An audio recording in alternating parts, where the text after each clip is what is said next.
Mi esposo me dejó por su secretaria y se llevó hasta el último peso que tenía.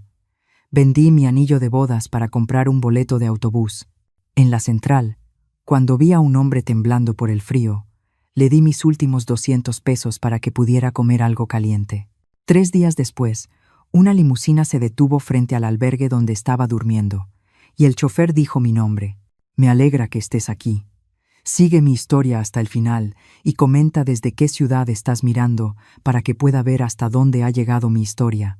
Los papeles del divorcio se sentían más pesados de lo que deberían en mis manos temblorosas. 28 años de matrimonio, reducidos a un lenguaje legal frío sobre papel color crema. Estaba sentada en el despacho de mi abogado, mirando la firma de Eduardo Hernández, tan segura, tan definitiva, mientras la mía seguía siendo una línea en blanco, esperando sellar mi destino. Señora Marlene, necesito ser directo con usted, dijo mi abogado, con una voz suave pero firme. Su esposo ha sido muy minucioso. Las cuentas conjuntas, los ahorros, incluso el fondo de retiro. Todo ha sido transferido o liquidado legalmente, ya que muchos bienes estaban a su nombre. Dejé de escuchar. Las palabras se volvieron ruido blanco mientras veía cómo la lluvia golpeaba el vidrio y el frío se colaba por la ventana. A mis 52 años, estaba empezando de cero, sin nada. Eduardo lo había planeado todo meticulosamente, mientras yo confiaba plenamente en él. 28 años creyendo que éramos socios, y yo solo fui la tonta que nunca vio venir a la secretaria. Se llamaba Ámbar, y tenía 26 años. La había conocido en la fiesta navideña de la empresa apenas 6 meses antes. Había elogiado mi vestido con tanta sinceridad que de verdad me había caído bien. La ironía me quemó la garganta como ácido. La casa será vendida para pagar las deudas que él acumuló, continuó el abogado. Tendrá aproximadamente 72 horas para recoger sus pertenencias personales. Asentí de forma mecánica, con la mente aún intentando procesar cómo Eduardo había logrado destruir toda nuestra vida mientras yo planeaba nuestra próxima celebración por el 30º aniversario. Yo investigaba destinos para un crucero, mientras él planeaba mi ejecución financiera. Al salir de esa oficina, me sentí como un fantasma.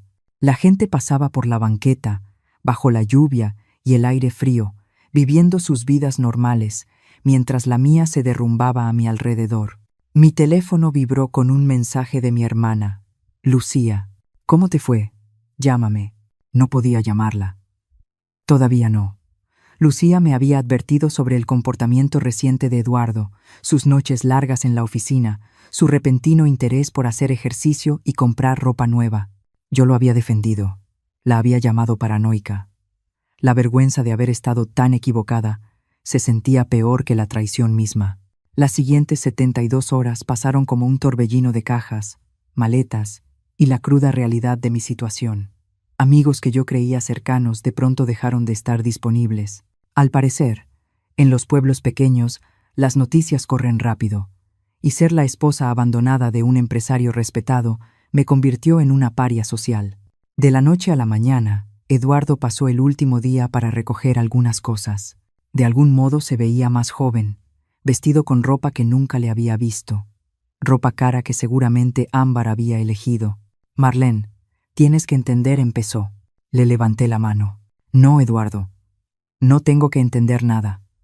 Solo toma lo que viniste a buscar y vete. Agarró unos cuantos álbumes de fotos y sus trofeos de golf. 28 años juntos. Y eso era lo que le importaba. No las fotos familiares donde parecíamos felices.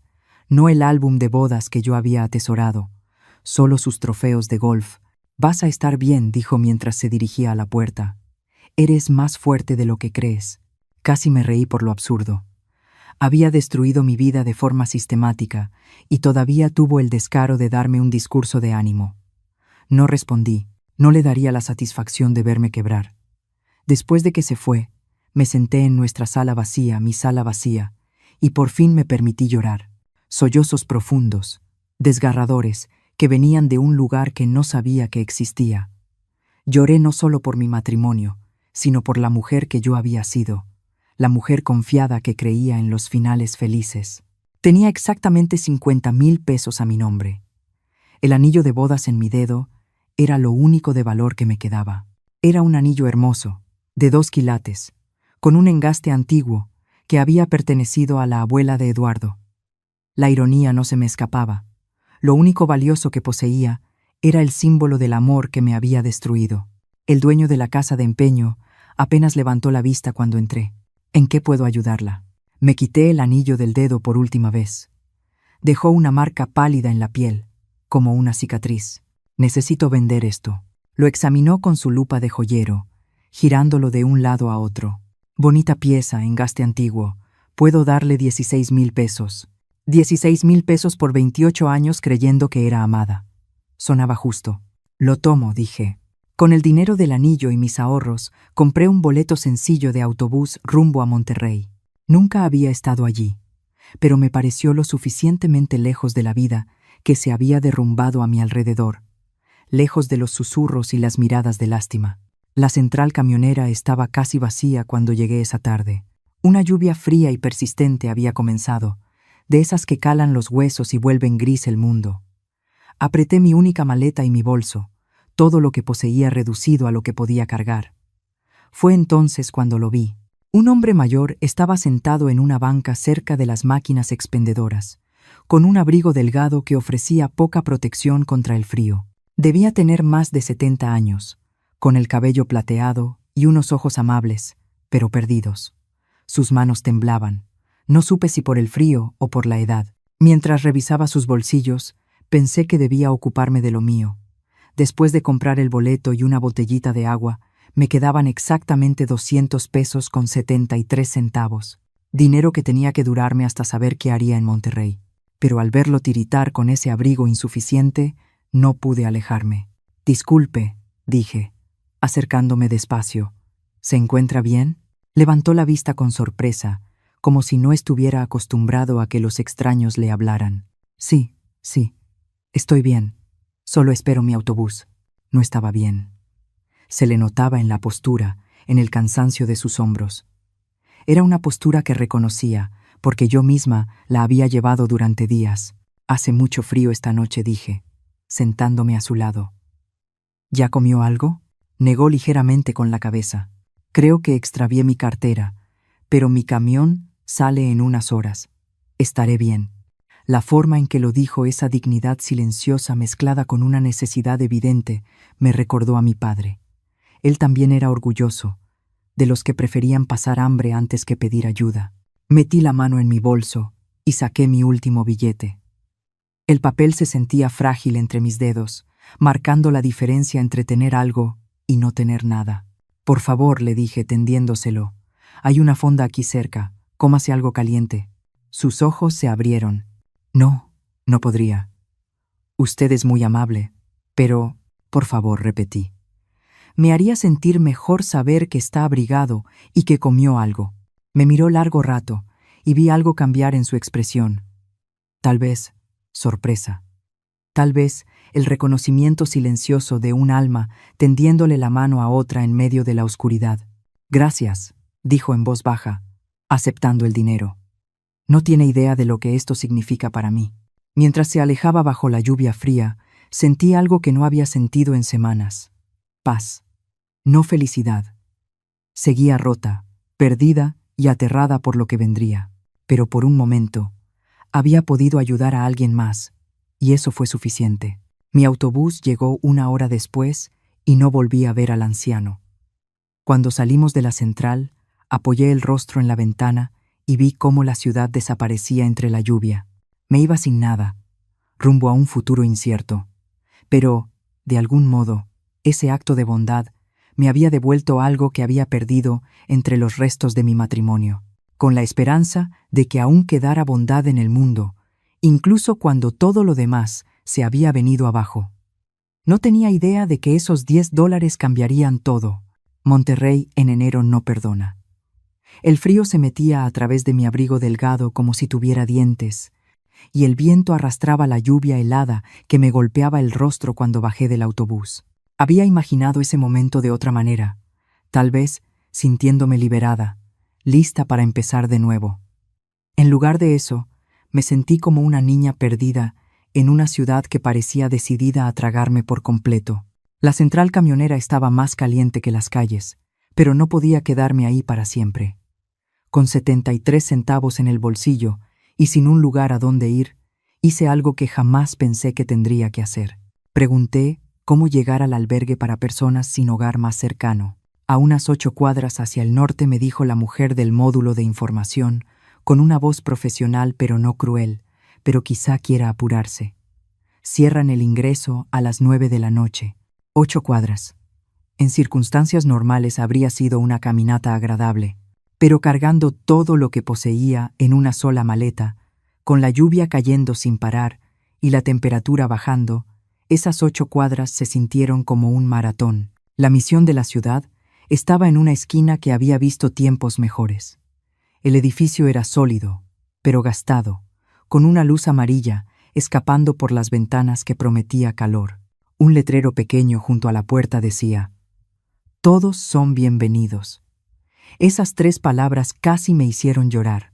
Adentro, lo primero que me golpeó fue el olor. Desinfectante industrial mezclado con comida y demasiadas personas en un espacio demasiado pequeño. El vestíbulo estaba lleno de una actividad silenciosa mientras el personal registraba a quienes llegaban esa noche. ¿Primera vez?, preguntó la mujer detrás del escritorio de admisión. Probablemente tenía mi edad, con el cabello canoso recogido en una coleta práctica y unos ojos que ya lo habían visto todo, pero que aún conservaban compasión. Asentí, sin confiar en mi voz. «¿Nombre?», Marlene, respondí.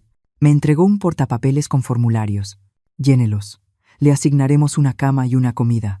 El desayuno es a las 7 de la mañana y tendrá que salir a las 8, pero puede regresar para cenar y pasar la noche otra vez». Las preguntas eran simples, pero humillantes.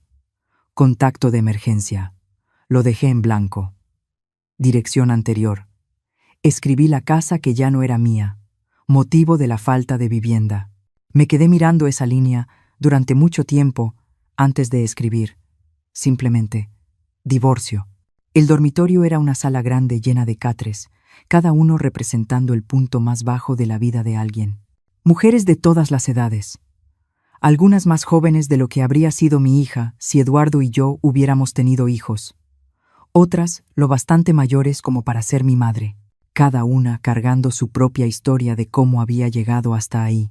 Mi catre asignado estaba entre una mujer que no debía tener más de 25 años y otra que rondaba los 60.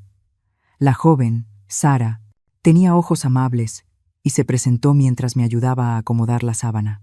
«La primera noche siempre es la más dura», dijo en voz baja, «pero aprendes rápido la rutina. Guarda tus cosas de valor en la funda de la almohada. No dejes nada en el piso y trata de no tomarte nada personal. Aquí, todas cargan mucho». La mujer del otro lado, Margarita, llevaba 3 semanas en el albergue. «Perdí mi departamento cuando se atrasó mi pensión por discapacidad», me explicó. «La burocracia es lenta, pero el hambre es rápida». Esa primera noche me quedé despierta, escuchando los sonidos de 30 mujeres intentando encontrar paz en un lugar que ofrecía refugio, pero no verdadero descanso.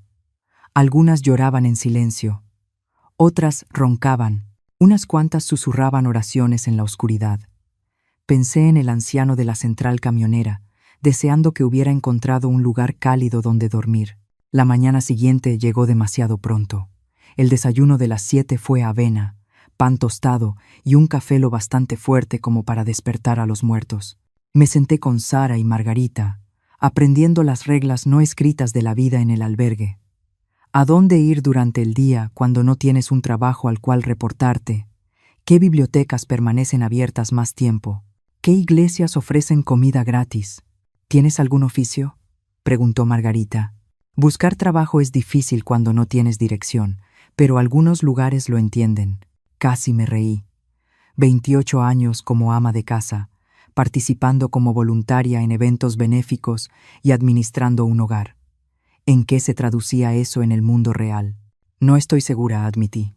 Los días se fueron mezclando unos con otros. Caminé por las calles buscando trabajo, pero cada solicitud pedía una dirección, un teléfono, referencias Estaba atrapada en el ciclo cruel de necesitar un empleo para tener vivienda y necesitar vivienda para conseguir un empleo.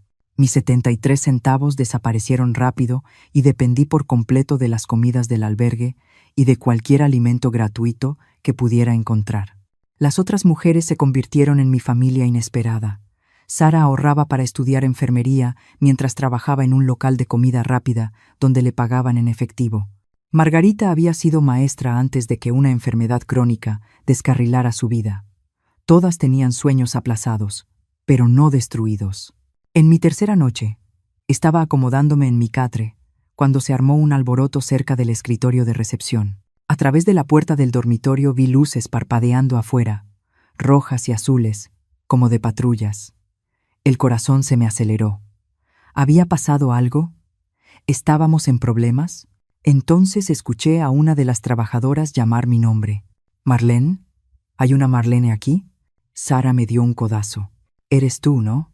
Me puse de pie con las piernas temblorosas y caminé hacia el escritorio. A través de las ventanas vi que no eran patrullas, sino una limusina negra, elegante, estacionada afuera. El vehículo se veía tan fuera de lugar en ese barrio que bien podría haber sido una nave espacial. «Señora», dijo un miembro del personal, un joven cuyo gafete decía Marcos, «hay alguien aquí para verla». ¿Para verme a mí? Mi voz se quebró. ¿Está seguro? Un hombre con un traje negro impecable cruzó la puerta principal, sacudiéndose la lluvia fría de los hombros. Debía tener alrededor de 50 y tantos años, con el cabello entrecano y la postura de alguien acostumbrado a mandar. Sus ojos recorrieron la sala hasta encontrarme. «Señora Marlene», asentí, confundida y un poco asustada. «Mi nombre es Javier Cruz. Vengo en nombre de alguien a quien usted ayudó hace unos días. Alguien que desea mucho hablar con usted». La sala quedó en silencio.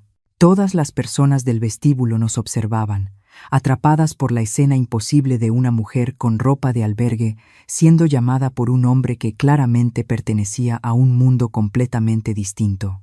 «Lo siento», dije, «pero creo que hay un error. Yo no he ayudado a nadie». Entonces me vino a la mente la central camionera, el anciano, los 200 pesos que le había dado cuando yo misma no tenía casi nada. «No hay ningún error», dijo Javier con suavidad. «¿Estaría dispuesta a venir conmigo? Le aseguro que no está en problemas. Todo lo contrario». Sara apareció a mi lado.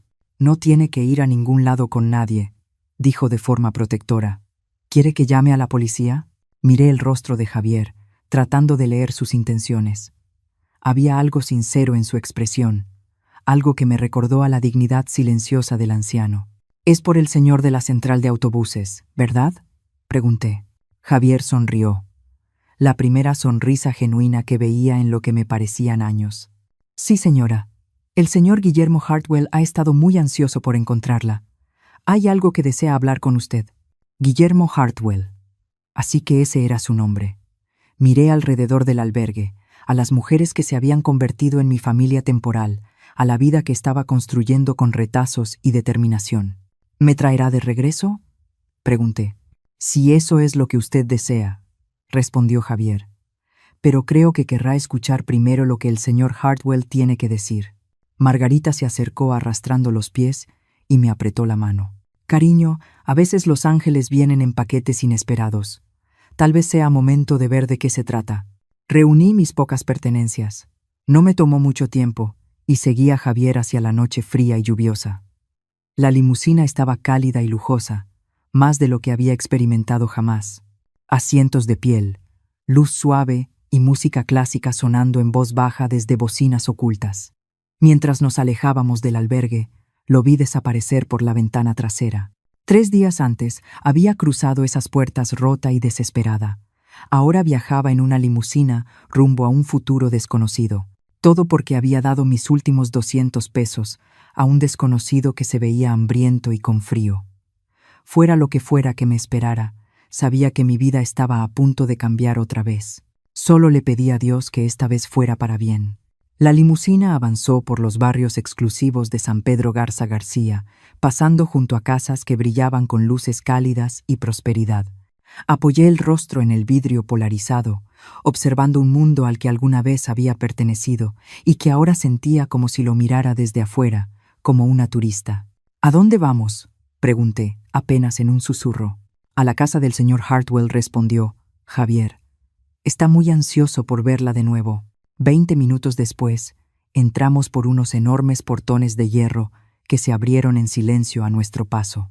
El camino serpenteaba entre jardines perfectamente cuidados, que incluso en invierno se veían impecables.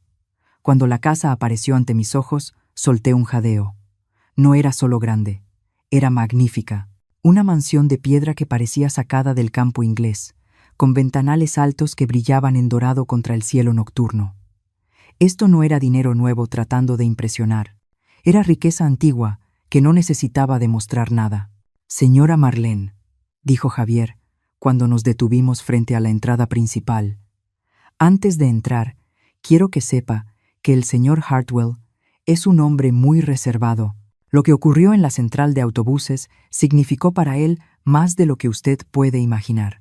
La puerta principal se abrió antes de que tocáramos, revelando al anciano de la central, pero ahora se veía completamente distinto. Ya no estaba el abrigo delgado ni la postura vencida. Se mantenía erguido y digno, vestido con un suéter fino y pantalones de lana. Su cabello plateado estaba bien peinado, y sus ojos, los mismos ojos amables, tenían una calidez que me apretó el pecho de emoción. Marlene dijo, y solo escucharlo pronunciar mi nombre con tanta alegría casi me desarmó. «Gracias por venir. Por favor, pase y resguárdese del frío». El vestíbulo era impresionante. Pisos de mármol, una lámpara de cristal y una escalera amplia, digna de una película. Pero lo que más me sorprendió fue lo acogedor que se sentía a pesar de su grandeza. Fotografías familiares cubrían las paredes y había flores frescas sobre mesas antiguas. «Soy Guillermo Hartwell», dijo, extendiéndome la mano, «y le debo una enorme gratitud». «Señor Hartwell, no entiendo. Usted no me debe nada. Solo fueron 200 pesos». Sus ojos se arrugaron en las comisuras. «¿Solo 200 pesos? Venga, sentémonos junto a la chimenea y le explicaré todo». Me condujo a una biblioteca que parecía sacada de un sueño. Estanterías de libros del piso al techo, sillones de piel alrededor de una chimenea encendida, y el aroma de libros antiguos y madera pulida. Me indicó que me sentara en uno de los sillones mientras él ocupaba el de enfrente. «Primero quiero disculparme por el engaño», comenzó. «Lo que usted vio en la central de autobuses no era exactamente quien soy». Estudié su rostro, tratando de reconciliar a este caballero distinguido con el hombre perdido que había encontrado 3 noches antes. «¿Quién es usted?». Guillermo se recostó en el sillón, juntando las yemas de los dedos. «Soy lo que algunos llamarían un hombre muy rico, Marlene. Hice mi fortuna en el desarrollo inmobiliario y las inversiones. Pero la riqueza, he aprendido, puede ser tanto una bendición como una maldición». Se levantó y caminó hacia la repisa de la chimenea, donde una gran fotografía lo mostraba, junto a una mujer hermosa que parecía tener más o menos mi edad. Tenía unos ojos amables y una sonrisa luminosa. «Esa es mi esposa». Elena era mi esposa. Falleció hace 8 meses. El dolor en su voz era inconfundible, y sentí que el corazón se me encogía de empatía. «Lo siento mucho». 43 años de matrimonio, continuó, con la voz cargada de emoción. «Ella fue todo lo bueno en mi vida». Elena tenía una capacidad increíble para ver lo mejor en las personas, para creer que la bondad todavía existía en el mundo, incluso cuando las pruebas decían lo contrario. Se volvió hacia mí y vi lágrimas brillando en sus ojos. Después de que murió, me perdí. Incluso me volví amargado. Empecé a creer que a la gente solo le importaba el dinero, que la bondad genuina se había extinguido. Comencé a odiar lo que representaba mi riqueza, porque parecía sacar lo peor de quienes me rodeaban. Me incliné hacia adelante en el sillón, atrapada por su historia a pesar de mi confusión sobre por qué me la estaba contando. Hace 3 semanas, tuve lo que supongo llamarías una crisis. Le dije a Javier que necesitaba irme, ver si todavía quedaba algo de bondad en el mundo, así que me puse ropa vieja. No llevé identificación, ni tarjetas, nada que me identificara como Guillermo Hartwell.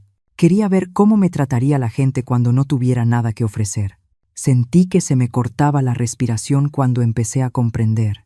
Durante 3 semanas, vagué por distintas ciudades y barrios. Visité albergues, me senté en parques, me quedé de pie en esquinas. ¿Sabe qué descubrí? Su voz se volvió amarga. La gente pasaba junto a mí como si fuera invisible. Ni una sola persona ofreció ayuda. Ni una sola persona siquiera hizo contacto visual. Empecé a pensar que Elena estaba equivocada, que la bondad realmente había muerto. Se acercó más a mi sillón, con la mirada intensa. Y entonces la conocí a usted en esa central de autobuses. Señor Hartwell, usted claramente también estaba pasando por un mal momento, interrumpí. Lo vi, dijo. En su postura, en la forma en que sostenía esa única maleta, como si contuviera todo lo que poseía. Tenía todas las razones para ignorarme, para concentrarse en sus propios problemas, pero en lugar de eso, se sentó a mi lado.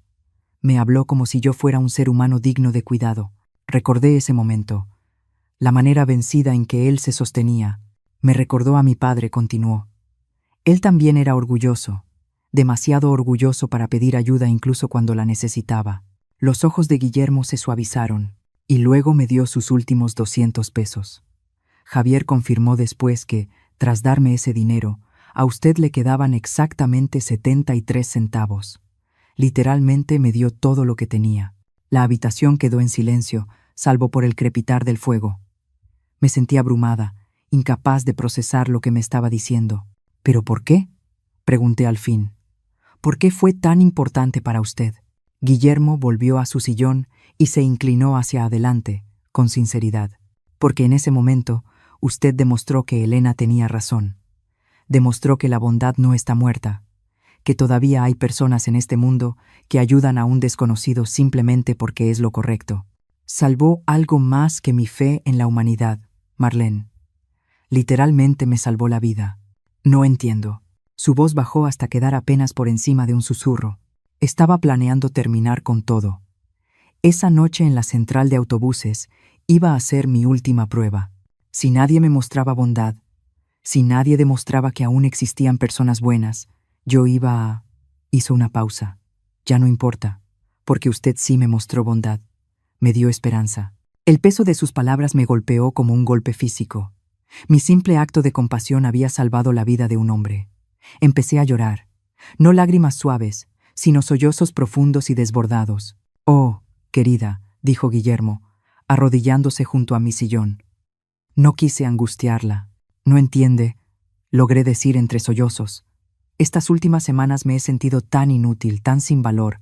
Mi esposo me dejó sin nada, y empecé a creer que tal vez de verdad no valía nada, que quizá nunca le importé a nadie. Guillermo me tendió un pañuelo, de lino verdadero, con sus iniciales bordadas. «Usted importa, Marlene. Importa tanto que cambió por completo el rumbo de mi vida con un solo acto de bondad». Me limpié los ojos y miré alrededor de la magnífica habitación. A este hombre que poseía un respeto y unos recursos que yo no podía imaginar. ¿Y ahora qué pasa? Guillermo sonrió. Y por primera vez desde que entré a su casa, volvió a parecerse al hombre perdido que había conocido en la central de autobuses. Eso depende de usted. Tengo una propuesta. Pero antes quiero que sepa algo. No me debe nada. Ya me dio todo. Mi vida, mi esperanza, mi fe. Cualquier cosa que le ofrezca ahora es solo mi forma de intentar equilibrar la balanza. ¿Qué tipo de propuesta? Dirijo una fundación benéfica. La Fundación Elena Hartwell para Servicios Humanos. Financiamos albergues, programas de capacitación laboral, bancos de alimentos, iniciativas que ayudan a las personas a reconstruir sus vidas. Elena la fundó, y yo he continuado con su trabajo. Hizo una pausa, eligiendo con cuidado sus palabras. Pero la he manejado a distancia, a través de contadores y abogados. Creo que Elena habría querido a alguien con experiencia real, alguien que entienda lo que significa necesitar ayuda para dirigir las operaciones del día a día. Sentí que el corazón me latía con fuerza. ¿Me está ofreciendo un trabajo? Le estoy ofreciendo un propósito, si lo desea. La oportunidad de ayudar a otros como usted me ayudó a mí. El puesto incluye un salario de 1.500.000 pesos al año, prestaciones completas y un pequeño departamento arriba de las oficinas de la fundación. 1.500.000 pesos. Era más dinero del que jamás imaginé ganar por mí misma. Pero más que eso, era la oportunidad de volver a importar, de usar mi dolor para ayudar a otros a sanar. ¿Por qué yo?, pregunté. Podría contratar a cualquiera, a alguien con credenciales y experiencia. La sonrisa de Guillermo fue suave, pero firme. Porque usted sabe lo que significa perderlo todo, y aún así, encontrar compasión por los demás. Porque cuando no tenía nada, lo dio todo. Eso no se aprende en una escuela, Marlene. Eso se lleva en el corazón. Miré la hermosa habitación, pensando en el albergue que había dejado atrás, en Sara, en Margarita y en todas las demás mujeres intentando reconstruir sus vidas desde cero. Todo aquello se sentía como un sueño, demasiado bueno para ser verdad. ¿Puedo preguntarle algo? Lo que quiera. Esa noche en la central de autobuses. Si yo no lo hubiera ayudado, ¿de verdad habría? Guillermo guardó silencio durante un largo momento. No lo sé. Me gusta pensar que habría encontrado otra forma, pero estaba en un lugar muy oscuro. Lo que sí sé es que su bondad me trajo de vuelta a la luz. Me recordó que la visión de Elena, un mundo donde las personas se cuidan unas a otras, vale la pena defenderla. Pensé en Eduardo, en cómo había destruido mi vida y me había dejado sin nada, con apenas 73 centavos y el corazón lleno de dolor, pero tal vez, solo tal vez, en realidad me había liberado para convertirme en la persona que estaba destinada a ser. Acepto, dije, con la voz firme por primera vez en semanas. Acepto su oferta. El rostro de Guillermo se iluminó con una alegría genuina. Elena te habría querido, dijo. Siempre decía que los ángeles no siempre tienen alas. A veces solo tienen un corazón bondadoso y $10 que no pueden permitirse regalar. Mientras estaba sentada en aquella hermosa biblioteca, rodeada del calor del fuego y de la promesa de un nuevo comienzo, comprendí que mi momento más bajo me había conducido al más alto. A veces, el final de una historia es solo el comienzo de algo hermoso. 6 semanas después de iniciar mi nueva vida, estaba de pie en las oficinas de la Fundación Elena Hartwell, revisando solicitudes de apoyo para vivienda de emergencia, cuando Javier tocó a mi puerta. Señora Marlene, hay alguien aquí para verla. Dice que es su esposo. La pluma se me resbaló de los dedos, dejando una mancha de tinta sobre la solicitud que estaba leyendo. Mi exesposo corregí de inmediato, con el corazón ya acelerado. Eduardo. A través de la ventana de mi oficina pude verlo en la sala de espera. De algún modo se veía más viejo, gastado en los bordes de una forma que la ropa cara no podía ocultar. Tenía el cabello más ralo de lo que recordaba y nuevas líneas alrededor de los ojos, pero lo que más me llamó la atención fue su postura, insegura, casi nerviosa. Ese no era el hombre confiado que había salido de nuestro matrimonio con una arrogancia definitiva. ¿Quiere que le pida que se retire?, ofreció Javier. En el último mes se había vuelto protector conmigo, tratándome con un respeto que yo aún estaba aprendiendo a aceptar. No dije, sorprendiéndome a mí misma con lo serena que soné. Lo veré, pero por favor mantente cerca. Eduardo entró a mi oficina con la sonrisa forzada que solía usar con clientes difíciles. Sus ojos recorrieron el espacio elegante, el escritorio de caoba, los sillones de piel, los reconocimientos de distintas organizaciones benéficas ya colgados en las paredes. Marlene, ¿te ves bien? En su voz había una nota de sorpresa que me irritó más de lo que debería. Gracias. ¿Qué quieres, Eduardo? Se sentó en la silla frente a mi escritorio sin ser invitado. No puede un hombre visitar a su esposa, a su exesposa, sin un motivo oculto. Me recargué en mi silla, observándolo. 28 años de matrimonio me habían enseñado a leer sus señales. La forma en que ajustaba su anillo de bodas, que noté que aún llevaba, el leve tic en la comisura de la boca cuando se preparaba para mentir, el tono demasiado casual que significaba que estaba a punto de pedir algo importante. ¿Cómo me encontraste?, pregunté. No fue fácil. Desapareciste por completo después de... Hizo un gesto vago, incapaz o poco dispuesto a decir después de que destruí tu vida. Pero un amigo en Monterrey mencionó haber visto tu nombre en el periódico. Algo sobre una fundación benéfica. Claro. La semana anterior, El Norte había publicado un reportaje sobre los nuevos programas de la Fundación para Mujeres Sin Hogar. Guillermo había insistido en incluir mi foto, a pesar de mis objeciones sobre la privacidad. Así que decidiste venir a visitarme. Eduardo se removió en la silla, y vi algo en él que nunca antes había visto. Desesperación. Marlene, he cometido algunos errores. ¿Errores? La palabra salió más afilada de lo que pretendía. Vaciaste nuestras cuentas bancarias, me dejaste sin nada, y te fuiste a vivir con tu secretaria. Eso no fueron errores, Eduardo. Fueron decisiones. Su rostro se sonrojó. Ámbar y yo, eso se terminó. Desde hace semanas. No sentí nada al escuchar eso. Ni satisfacción, ni vindicación. Solo una leve curiosidad por saber por qué pensaba que me importaría. Lamento escuchar eso, dije. Y me sorprendió darme cuenta de que hablaba en serio. No porque lo quisiera de vuelta, sino porque había aprendido que el dolor es dolor, sin importar quién lo viva. El caso es, continuó Eduardo, adoptando el tono persuasivo que antes usaba para vender seguros, que he pensado mucho en nosotros, en lo que tiré por la borda. Eduardo, déjame terminar, se inclinó hacia adelante, con la mirada intensa. Sé que te hice daño, sé que tomé decisiones terribles, pero verte aquí, ver lo que has logrado, me recuerda a la mujer de la que me enamoré hace 30 años. 30 años atrás, antes de los hijos que nunca llegaron, antes de la lenta erosión de la intimidad, antes de que decidiera que yo ya no era suficiente. Me dejaste sin nada, dije en voz baja. Te aseguraste de que ni siquiera pudiera pagar comida. ¿Entiendes lo que eso me hizo? El rostro de Eduardo se descompuso con algo que parecía un remordimiento genuino. Estaba enojado, confundido. Pensé, no sé qué pensé, que estarías bien, que caerías de pie. Siempre fuiste la fuerte. Terminé en un albergue, Eduardo. Las palabras lo golpearon como un puñetazo. Se echó ligeramente hacia atrás, pálido. ¿Qué? ¿Un albergue? 3 días durmiendo en un catre, comiendo comida de caridad, tratando de descubrir cómo reconstruir una vida que tú destruiste de manera sistemática. Marlene, no tenía idea. Claro que no, respondí.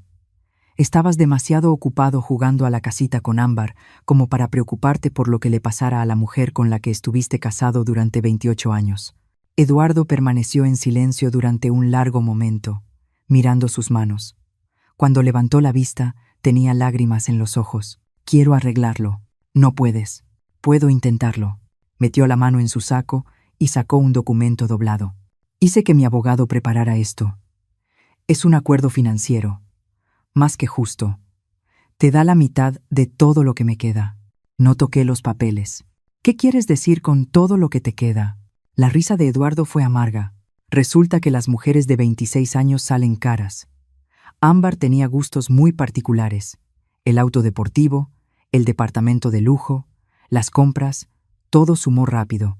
Y cuando se dio cuenta de que el dinero se estaba acabando más rápido de lo esperado, decidió que yo ya no era el gran partido que creía. Así que eso era todo. Ámbar lo había dejado cuando el pozo financiero empezó a secarse. Y ahora estaba aquí, intentando recuperar a la mujer que había descartado. La ironía habría sido graciosa si no fuera tan patética. No soy tu plan de respaldo. Marlene, no es eso, dijo, aunque su tono sugería lo contrario. Te he extrañado. He extrañado lo nuestro. Lo que tuvimos fue real, aunque lo haya olvidado por un tiempo. Me levanté y caminé hacia la ventana, mirando la calle de abajo, donde la gente pasaba apresurada con sus vidas cotidianas. Hace unos meses yo había sido una de ellos, perdida, desesperada, invisible. Ahora tenía propósito, respeto, un futuro que estaba construyendo por mí misma. Lo que tuvimos fue real, alguna vez acepté, pero lo mataste cuando elegiste traicionar todo lo que habíamos construido juntos. La gente comete errores. La gente cambia. Tienes razón, dije, volviéndome hacia él. Yo he cambiado. Ya no soy la mujer que dependía de ti para todo, que construyó toda su identidad alrededor de ser tu esposa. Me gusta quien soy ahora, Eduardo. Me gusta la vida que estoy construyendo.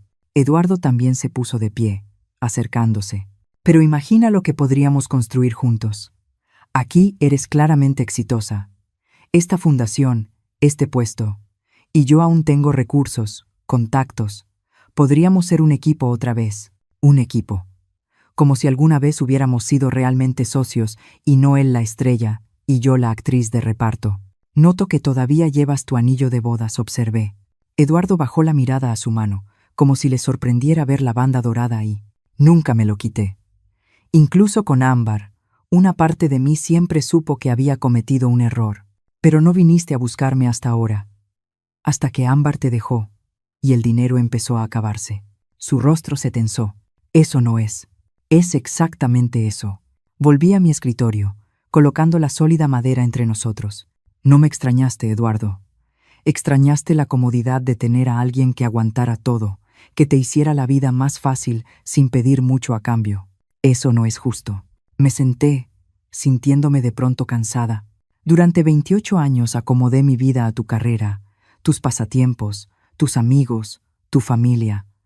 Reorganicé mi mundo tan por completo alrededor del tuyo que olvidé que yo también tenía preferencias. Y cuando decidiste que querías algo nuevo y emocionante, me tiraste como si fuera desechable. Eduardo se dejó caer en la silla, como si la pelea se le hubiera ido del cuerpo. ¿Qué quieres que diga? Que lo siento. Lo siento. ¿Que me equivoqué? Me equivoqué. ¿Que te amo? Te amo. ¿De verdad? Pregunté en voz baja. ¿O amas la idea de volver a tener a alguien que te cuide, que te haga la vida cómoda mientras decides tu siguiente movimiento? No respondió de inmediato. Y eso fue respuesta suficiente. Quiero que te vayas ahora, dije. Llévate tu acuerdo. No quiero tu dinero ni tus promesas. He construido algo aquí que es mío, algo que importa. No voy a renunciar a eso para volver a ser un personaje secundario en tu historia.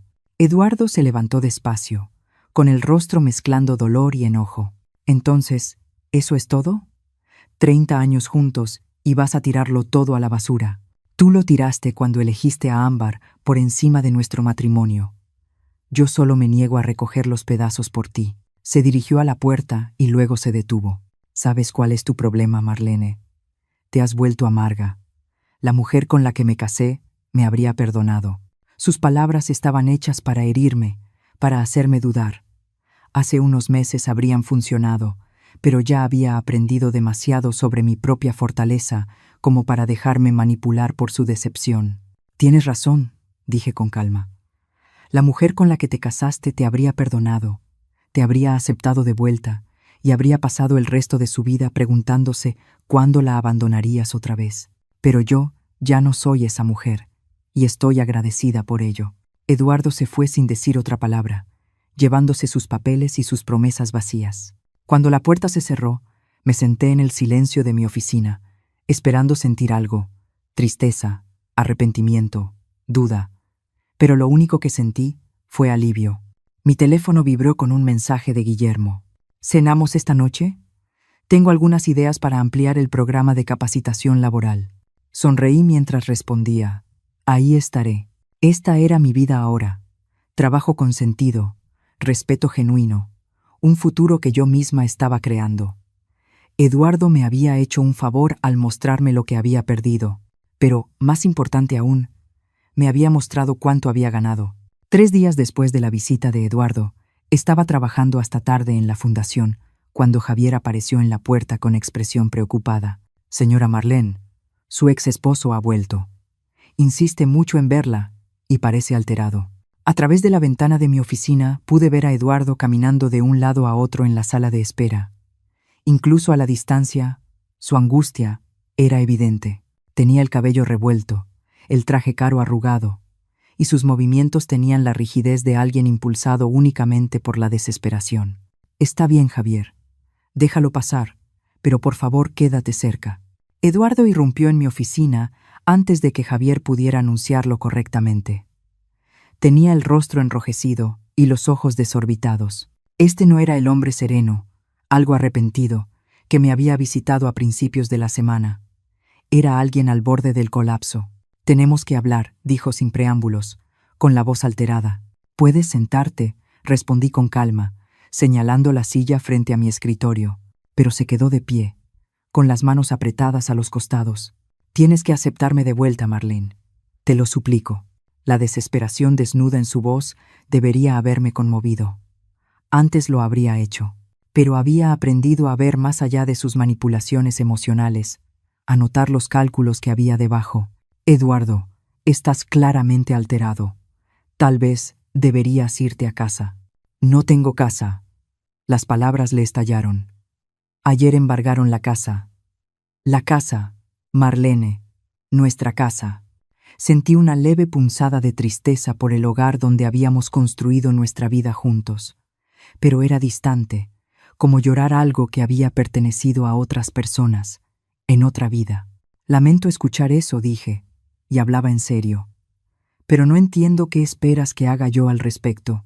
Eduardo se dejó caer en la silla, con la cabeza entre las manos. Se fue todo, todo. La casa, los ahorros, las cuentas para el retiro. Ámbar no solo gastaba dinero en ella, tenía deudas. Deudas de juego, tarjetas de crédito que yo no conocía. Usó mi nombre, mi crédito. El panorama se aclaraba.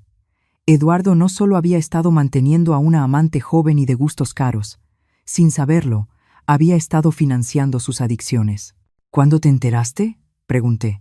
Hace 2 semanas. Después de que se fue, empezaron a llegar las cuentas, las agencias de cobranza llamando. Intenté arreglarlo solo. Pensé que podía negociar algo. Levantó la vista, con los ojos enrojecidos y desesperados. Necesito ayuda, Marlene. Te necesito. Ahí estaba. La verdadera razón de su regreso. No amor, no remordimiento, sino necesidad económica. Debería haberme sentido reivindicada, pero en lugar de eso solo me sentí cansada. ¿Quieres que te ayude económicamente? No solo dinero, dijo rápido. Aunque sí, sé que aquí te va bien, y pensé que tal vez, pero es más que eso. Necesito estabilidad. Necesito a alguien que me conozca, que me entienda, alguien que limpie tu desastre. Lo interrumpí. El rostro de Eduardo se encendió. Eso no es lo que es esto, ¿no? Vienes hablando de amor y segundas oportunidades, pero lo que en realidad me estás pidiendo es que te rescate otra vez de las consecuencias de tus decisiones. Cometí errores. Tomaste decisiones, Eduardo. Decidiste abandonar nuestro matrimonio. Decidiste vaciar nuestras cuentas. Decidiste confiarle nuestro futuro financiero a alguien que apenas conocías. Eso no fueron errores. Fueron decisiones. Eduardo se levantó de golpe y empezó a caminar de un lado a otro. Está bien. Sí, tomé malas decisiones, pero estamos casados. Estamos casados. Estamos divorciados. Recuerda tu idea. Podemos arreglar eso. Podemos volver a casarnos. Podemos... Eduardo, basta. Mi voz fue lo bastante firme para cortar su discurso cada vez más frenético. Escúchate. No me estás pidiendo que te acepte de vuelta porque me amas. Me lo pides porque necesitas a alguien que te cuide. Eso es el matrimonio, espetó, con la desesperación transformándose por fin en enojo. Personas que se cuidan entre sí. Yo te cuidé 28 años. ¿Tú me cuidaste? Me puse de pie, sintiendo que mi propia ira emergía por primera vez desde que había regresado a mi vida. Yo cociné tus comidas, limpié tu casa, administré tu agenda social y organicé toda tu vida mientras tú trabajabas, jugabas golf y te quejabas de estar cansado. ¿En qué momento exactamente me cuidaste tú? Yo te proveí, replicó. Te di un hogar, seguridad. Me diste dependencia, corregí. Te aseguraste de que no pudiera sobrevivir sin ti, y luego usaste eso como palanca cada vez que no estaba de acuerdo con algo que querías. Eduardo me miró como si hablara en otro idioma. ¿De dónde sale todo esto? Nunca te quejaste antes, porque no sabía que tenía derecho a quejarme. Pensé que eso era el matrimonio. Yo facilitando tu vida mientras tú tomabas todas las decisiones. ¿Y ahora crees que eres mejor que eso? ¿Mejor que yo? La pregunta quedó suspendida entre nosotros, cargada de años de resentimiento no dicho. El rostro de Eduardo estaba retorcido por una mezcla de dolor y furia, como si mi negativa a rescatarlo fuera una traición personal. Creo que merezco algo mejor que ser el plan de respaldo de alguien, dije en voz baja. Un golpe suave en la puerta nos interrumpió. Guillermo entró, y su sola presencia cambió la energía de la habitación. Vestía de manera casual, pantalones de gabardina y suéter, pero se movía con la autoridad tranquila que nace de la confianza auténtica. Marlene. Disculpa la interrupción. Javier dijo que tal vez necesitarías... Se detuvo al notar el estado agitado de Eduardo y mi postura tensa.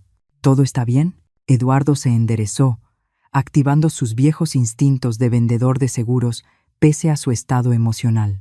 ¿Y usted es Guillermo Hartwell?, dijo Eduardo. Así es, respondió Guillermo con calma, entrando en la habitación. Soy el fundador de la fundación, y usted debe ser Eduardo. Algo cruzó el rostro de Eduardo. Reconocimiento, quizá, o cálculo. ¿Hartwell? ¿Como Hartwell Properties, Hartwell Industries? Entre otras cosas, confirmó Guillermo. Marlene ha sido invaluable para nuestra organización, verdaderamente irreemplazable. Los ojos de Eduardo saltaron entre Guillermo y yo, y casi pude ver los engranes girando en su cabeza. ¿Qué tan bien se conocen ustedes dos? Lo suficiente, respondió Guillermo, con un tono amable, pero con un filo que sugería a Eduardo medir sus siguientes palabras. Ya veo, dijo Eduardo, con un tono desagradable que reconocí de sus peores momentos durante nuestro matrimonio. Y supongo que cree saberlo todo sobre nuestra relación, sobre lo que significamos el uno para el otro. Sé que Marlene es una de las personas más compasivas, inteligentes y resilientes que he tenido el privilegio de conocer, respondió Guillermo con serenidad. Sé que ha construido algo extraordinario aquí, en apenas unos meses. Y sé que quien no pudo ver su valor, no la merece. El rostro de Eduardo se puso rojo. Usted no sabe nada de nuestro matrimonio, de lo que construimos juntos, de lo que ella me debe, de lo que me debe a mí. La voz de Guillermo se mantuvo calmada, pero algo peligroso brilló en sus ojos. ¿Qué cree exactamente que ella le debe? 28 años de mi vida. 28 años de mantenerla, de apoyarla. Guillermo dio un paso hacia Eduardo, y su presencia se volvió intimidante, a pesar de su compostura. ¿Así llama usted a vaciar todas las cuentas, dejarla sin nada y obligarla a terminar en un albergue? La boca de Eduardo quedó abierta. ¿Ella le contó eso? Me habló de su crueldad. Sí. También me habló de su egoísmo, de su traición y de su total indiferencia por su bienestar. ¿De verdad pensó que ahora guardaría sus secretos? Espere un momento. No, espere usted, dijo Guillermo, todavía en voz baja, pero con el peso de una autoridad absoluta. Usted destruyó la vida de esta mujer porque se aburrió de su matrimonio. La dejó sin nada porque fue demasiado cobarde para enfrentar honestamente las consecuencias de sus decisiones. Y ahora tiene el descaro de venir aquí a exigir que ella arregle otro desastre que usted provocó. Eduardo nos miró a Guillermo y a mí, su rostro pasando por confusión, enojo y una creciente comprensión. ¿Cuánto le ha contado? Todo lo que importa, respondió Guillermo, incluido el hecho de que está aquí porque su relación más reciente lo dejó en bancarrota, no porque de pronto haya entendido lo que perdió. Las palabras golpearon a Eduardo como puñetazos. Sus hombros se encorvaron y por un momento pareció el hombre roto en el que se estaba convirtiendo. No es así, dijo con debilidad. ¿Oh, sí? Guillermo sacó su teléfono y desplazó la pantalla antes de mostrársela a Eduardo. Aviso de ejecución hipotecaria presentado hace 8 días. Solicitud de bancarrota presentada hace 6 días. Calificación crediticia bajó a nivel subprime hace 4 días. ¿Desea que continúe? El rostro de Eduardo palideció. ¿Cómo? Es mi responsabilidad conocer las amenazas para las personas que me importan, dijo Guillermo con sencillez. ¿De verdad pensó que podía venir aquí a manipular a Marlene sin que nadie revisara su situación? Miré a Guillermo, dándome cuenta de que me había estado protegiendo de formas que ni siquiera sabía que necesitaba. Debería haberme incomodado. Había trabajado duro para ser independiente, pero, en lugar de eso, se sintió como el cuidado genuino de alguien que se preocupaba de verdad por mi bienestar. Eduardo se dejó caer en la silla, la pelea abandonándolo por completo. No tengo a dónde ir. Por primera vez desde que volvió a mi vida, sentí verdadera lástima por él. No la emoción manipuladora que había intentado provocar, sino una tristeza real por un hombre que había destruido todo lo bueno en su vida y ahora enfrentaba las consecuencias solo. Eduardo, dije con suavidad, lamento que estés pasando por esto. De verdad. Pero no puedo ser tu solución. ¿Por qué no? Su voz era apenas un susurro. «¿Alguna vez fuimos buenos juntos?» «Alguna vez», respondí. «Hace mucho tiempo. Antes de que me enseñaras que yo era prescindible. Antes de que me mostraras que tu amor venía con condiciones que nunca podría cumplir». Eduardo me miró, y por un instante vi un destello del hombre del que me enamoré hace 30 años. Joven, inseguro, tratando de entender cómo ser adulto en un mundo complicado. «Te amé», dijo en voz baja. «Lo sé», respondí. «Y yo también te amé». Pero el amor no basta cuando no va acompañado de respeto, de lealtad, de una decencia humana básica. Eduardo asintió despacio. La aceptación empezó por fin a reemplazar la desesperación en su expresión. Se levantó, acomodándose el saco arrugado. «Supongo que esto es un adiós entonces». «Supongo que sí». Caminó hacia la puerta y luego se volvió una última vez. «Por lo que valga, me alegra que hayas encontrado algo que te haga feliz. Me alegra que ya no seas la mujer que dejé atrás». Después de que se fue, Guillermo y yo permanecimos en el silencio de mi oficina, con el peso de lo definitivo asentándose a nuestro alrededor. «¿Estás bien?», preguntó Guillermo. Lo pensé con honestidad.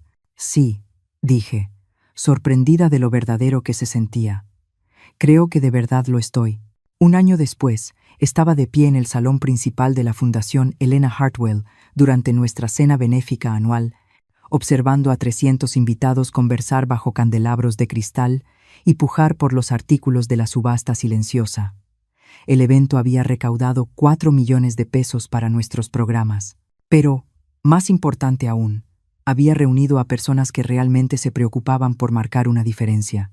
«¿Nerviosa?», preguntó Guillermo, apareciendo a mi lado, elegante con su smoking negro y la sonrisa cálida que se había vuelto tan familiar en los últimos meses. Emocionada lo corregí, alisando la falda de mi vestido azul marino, muy distinto a la ropa del albergue que llevaba puesta la primera vez que nos conocimos. «Mira cuánta gente», dijo Guillermo. «A Helena le habría encantado. Habría estado encantada contigo», añadió en voz baja, «con lo que has construido aquí». Durante el último año, la fundación se había expandido más allá de cualquier cosa que yo hubiera imaginado posible. Abrimos un centro de capacitación laboral, una guardería para madres en transición y un programa de educación financiera. Pero el proyecto del que me sentía más orgullosa era el programa de mentoría, que emparejaba a mujeres que ya habían reconstruido sus vidas con aquellas que apenas iniciaban su camino. Sara, del albergue, ahora era una de nuestras mentoras más efectivas, tras haber terminado la escuela de enfermería y conseguido su propio departamento. «Señora Marlene», se acercó una joven. «Soy María, una de las graduadas recientes del programa. Quería agradecerle de nuevo por todo. Empiezo mi nuevo trabajo como asistente médica el lunes». «Tú hiciste el trabajo», María, respondí. «Yo solo te di un poco de guía». Cuando María se alejó, irradiando confianza, sentí esa profunda satisfacción que se había vuelto constante en mi nueva vida. Así se sentía el propósito. No solo existir, sino importar. «Marlene», una voz conocida me hizo girar. Margarita, del albergue, estaba cerca, con un vestido negro sencillo pero elegante, tomada del brazo de un caballero distinguido de cabello plateado. «Margarita, te ves maravillosa», sonrió radiante. «Quería presentarte a mi esposo, Roberto. Nos casamos el mes pasado». Roberto me estrechó la mano con calidez. «Margarita me ha contado mucho sobre usted, sobre cómo la ayudó a entender el sistema cuando se retrasaron sus pagos por discapacidad. Nos ayudamos mutuamente», dije, y lo decía en serio. Eso es lo que hace la familia. Después de que se alejaron, Guillermo y yo volvimos a quedarnos solos cerca de los ventanales con vista a la ciudad. Las luces de Monterrey se extendían debajo de nosotros, cada una representando vidas en marcha, sueños en proceso, historias desarrollándose. «Tengo algo para ti», dijo Guillermo, metiendo la mano en el bolsillo de su saco. «Guillermo, ya me has dado tanto. Esto no es de mi parte». Me entregó un sobre con mi nombre escrito con letra temblorosa. Llegó esta mañana. Lo abrí con cuidado, desplegando una sola hoja. La dirección del remitente me dejó sin aliento. Era de Eduardo. «Querida Marlene», comenzaba la carta, «espero que esta carta te encuentre bien y feliz. Quería que supieras que he pasado el último año en un programa de tratamiento, no solo por el desastre financiero que causé, sino por los problemas emocionales y psicológicos que me llevaron a tomar decisiones tan destructivas. No te aburriré con los detalles, pero quería que supieras que ahora entiendo lo que te hice y por qué mis intentos recientes de recuperarte no fueron más que otra forma de egoísmo. Merecías mucho más de lo que te di, tanto durante nuestro matrimonio como después. Te escribo para decirte que estoy mejor. Conseguí trabajo como auxiliar contable en una pequeña organización sin fines de lucro. El sueldo no es mucho, pero es un trabajo honesto, y estoy aprendiendo a vivir dentro de mis posibilidades. Más importante aún, estoy aprendiendo a vivir conmigo mismo. Vi el artículo en el periódico sobre la expansión de la fundación y tu ascenso a directora ejecutiva. Estoy orgulloso de ti, Marlene. Orgulloso de la mujer en la que te has convertido, aunque sospecho que siempre fuiste esa mujer. Yo simplemente era demasiado egocéntrico para verlo. No espero ni deseo una respuesta a esta carta. Solo quería que supieras que estoy agradecido por la lección que me diste cuando te negaste a rescatarme. Fue el regalo más duro que alguien me ha dado, pero fue exactamente lo que necesitaba. Espero que seas tan feliz como mereces ser. Con respeto y gratitud, Eduardo. Leí la carta 2 veces, sintiendo una ligereza inesperada en el pecho. No exactamente alegría, sino una sensación de cierre, como si el último capítulo doloroso de mi vida anterior por fin hubiera encontrado su lugar. ¿Buenas noticias?, preguntó Guillermo con suavidad. Cierre, respondí, doblando la carta con cuidado. Por fin. Guillermo asintió, comprendiendo sin necesidad de más explicaciones. Durante el último año, nuestra amistad se había profundizado en algo que yo todavía estaba aprendiendo a nombrar. No era romance. Ambos éramos demasiado conscientes de nuestros propios caminos como para apresurarnos a algo complicado. Pero sí era compañía, respeto mutuo y un propósito compartido que se sentía más sólido que cualquier relación que hubiera tenido antes. Hay algo más, dijo Guillermo. Algo que he querido hablar contigo. Ah, sonrió, aunque noté un leve nerviosismo. He estado pensando en ampliar el alcance de la fundación, abrir sedes en otras ciudades. Eso implicaría más viajes, más responsabilidad y más oportunidades para ayudar a la gente. Terminé. ¿Qué me estás pidiendo? Te estoy preguntando si considerarías asumir el cargo de directora general de toda la organización. Implicaría un aumento salarial considerable a 3 millones de pesos al año y participación en los bienes de la fundación. Pero más que eso, significaría la libertad de expandir nuestra misión como tú lo consideres adecuado. 3 millones de pesos. Un año antes, yo había agradecido platos de comida gratis en un albergue. Ahora me ofrecían un puesto que jamás habría soñado. ¿Por qué yo?, pregunté, aunque ya empezaba a entender la respuesta. Porque entiendes lo que significa necesitar ayuda y entiendes lo que se requiere para reconstruir una vida. Porque tienes una visión de cómo podemos hacer más que ofrecer alivio temporal. Podemos lograr una transformación permanente. Y porque Elena te habría elegido. Miré a mi alrededor, a esa celebración de esperanza y segundas oportunidades, a los rostros de personas que habían regresado del borde del abismo. Un año atrás, yo había sido una de ellas. Ahora estaba en posición de asegurar que otros tuvieran la misma oportunidad. Acepto, dije. La sonrisa de Guillermo fue radiante. Elena siempre decía que los ángeles llegan disfrazados de personas comunes que hacen cosas extraordinarias. Creo que hablaba de ti. Hablaba de todos nosotros, corregí. De todos los que eligen la bondad cuando podrían elegir el egoísmo. De todos los que ayudan cuando podrían darse la vuelta e irse. Mientras la noche avanzaba y los invitados comenzaban a retirarse, me encontré de nuevo junto a los ventanales. Pero esta vez no miraba las luces de la ciudad. Observaba a Guillermo despedirse de los últimos donantes, su gracia natural y su calidez genuina visibles en cada gesto.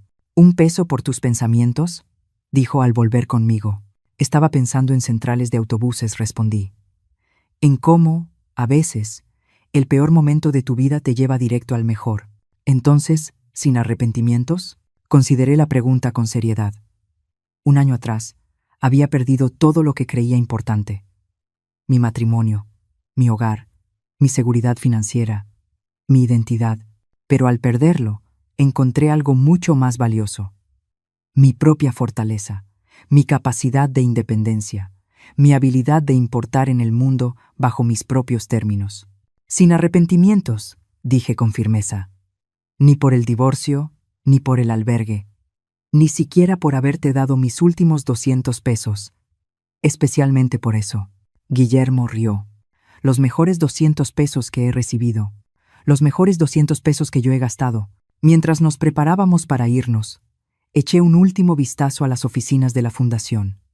Mañana traería nuevos desafíos, nuevas oportunidades para ayudar a personas a reconstruir sus vidas desde cero. Pero esa noche, solo me sentía agradecida por el camino que me había traído hasta ahí, por la gente que me ayudó en el trayecto y por el futuro que estaba construyendo, un acto de bondad a la vez. La lluvia fría caía de nuevo cuando Guillermo y yo caminamos hacia nuestros autos, pero esta vez no se sentía como un castigo, se sentía como una bendición, cubriendo el mundo de nuevas posibilidades. ¿Cena mañana?, preguntó Guillermo. Tengo algunas ideas para la expansión en Guadalajara. Ahí estaré, respondí. Y por primera vez en años, supe exactamente dónde estaba. No solo tenía un lugar, sino un propósito. Un hogar que había construido para mí misma con compasión y determinación. Mientras conducía por las calles tranquilas de la ciudad, pensé en la mujer que había bajado de aquel autobús un año atrás, con nada más que una maleta y 73 centavos. Estaba rota, desesperada y convencida de que su vida había terminado. Estaba equivocada. Su vida apenas comenzaba. La radio sonaba suavemente mientras regresaba a mi departamento cómodo, ganado con mi propio esfuerzo, lleno de muebles que yo había elegido y libros que quería leer. Al día siguiente despertaría con un trabajo que importaba, colegas que me respetaban y un futuro limitado solo por mi imaginación. Eduardo me había hecho un favor al destruir nuestro matrimonio, aunque me tomó un año verlo. Me liberó para descubrir quién era realmente cuando dejé de intentar ser lo que alguien más necesitaba. Me obligó a encontrar mi propia fuerza, mi propia voz, mi propio valor. Y esos 200 pesos que le di a un desconocido en una noche fría y lluviosa habían sido la mejor inversión que jamás hice. No por lo que me trajo, sino por lo que me enseñó sobre la persona que estaba destinada a ser. A veces, el final de una historia es solo el comienzo de una mejor. A veces, romperse es en realidad empezar a encajar. Y a veces, cuando crees que lo has perdido todo, descubres que en realidad te has encontrado a ti misma. Me estacioné y me quedé un momento dentro del auto en silencio, viendo cómo la lluvia resbalaba por el parabrisas iluminado por los faros. Mañana traería nuevos retos, nuevas oportunidades, nuevas historias de transformación y esperanza. Pero esa noche, simplemente estaba en paz de estar exactamente donde estaba. Libre, con propósito, y por fin verdaderamente en casa. Ahora tengo curiosidad por ti que escuchas mi historia. ¿Qué harías si estuvieras en mi lugar? ¿Has pasado por algo parecido? Déjalo en los comentarios. Y mientras tanto, te dejo en la pantalla final otros 2 relatos que son favoritos del canal y que sin duda te van a sorprender. Gracias por quedarte hasta aquí.